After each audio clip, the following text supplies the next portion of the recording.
Ξέρουν κάποιοι πυροσκεία όπως το λένε κανονικά στα ποντιακά. Οκ, ξεκινάμε. Το ζυμάρι. Το ζυμάρι έχω βάλει μέσα μαγιά, ξηρή μαγιά. Ξηρή μαγιά, ωραία. Βάζω εδώ τη μαγιά και τη ζάχαρη μαζί. Σε αυτό το μέρος βάζω το αλάτι και το λάδι. Στη μία μεριά τα ένα, στην άλλη μεριά το άλλο. Για ποιο λόγο? Επειδή το αλεύρι είναι πολύ κρύο, ναι. Κάνω λίγο παραπάνω ζεστό το νερό για να ζεσταθεί το αλεύρι. Ωραία. Και να είναι ζεστό όταν θα έρθω στη μαγιά κοντά, να είναι ζεστό δηλαδή. Ζεστό για να ενεργοποιήσει τη μαγιά. Ναι, να ανεβεί πιο εύκολα, να φουσκώσει πιο καλά. Ωραία. Και το ζυμώνω. Ρίχνουμε το νερό, το ζυμώνουμε, το αφήνουμε στην άκρη να ξεκουραστεί και να φουσκώσει. Μισάωρο με 40 λεπτά. Και τώρα ξεκινάμε. Είναι φουσκωμένη. Ωραία. Και κόβουμε. Ωραία, ένα απλό. Και λίγο αλατάκι φαντάζομαι βάζουμε. Ναι, αλατάκι. Είπαμε, βάζουμε αλατάκι. Ωραία.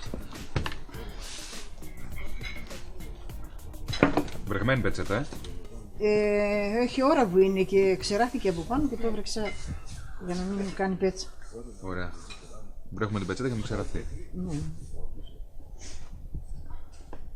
Κάνουμε βαλάκια. Το κόβουμε σε βαλάκια, ωραία. Τεμάχια. Τώρα εσείς βέβαια έχετε κάνει πάρα πολύ ζύμη, εντάξει, φούσκωσε κιόλας αυτή. Φούσκωσε, ναι, έκαναμε και τα άλλα τα υπόλοιπα. Και τα ανοίγουμε με τον πλάστη. Ναι. Αργό. Πάντα στην επιφάνεια που κάνουμε τις εργασίες μας βάζουμε αλεύρι και στα χέρια μας για να μην κολλάει ζύμη. Ναι, βεβαίως. Άμα δεν βάζουμε αλεύρι δεν μπορούμε να κάνουμε. Δεν πιάνουμε το ζυμάρι με τίποτα. Ναι, δεν δουλεύεται το ζυμάρι. Τώρα, ορίστε. Έχω τα εργαλεία μου. Ωραία, ένα πλάστη. Ένα πλάστη μικρό. Και τα ανοίγουμε πάρα πολύ λίγο. Ναι. Να δείξουμε πρώτα σε αυτά λίγο πώς το βάζουμε μέσα, πώς το γεμίζουμε.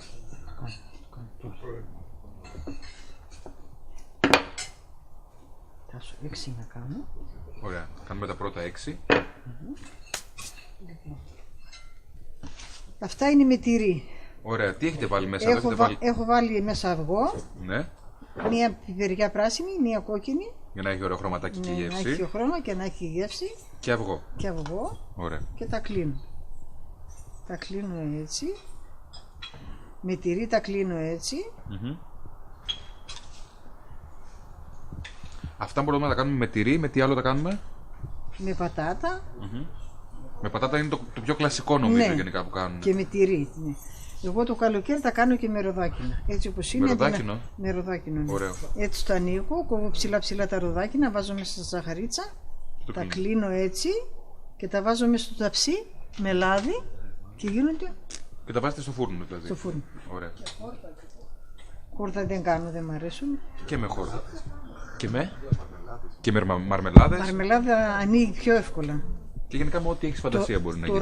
Το ροδάκινο του δίνει και ένα άρωμα πολύ ωραίο.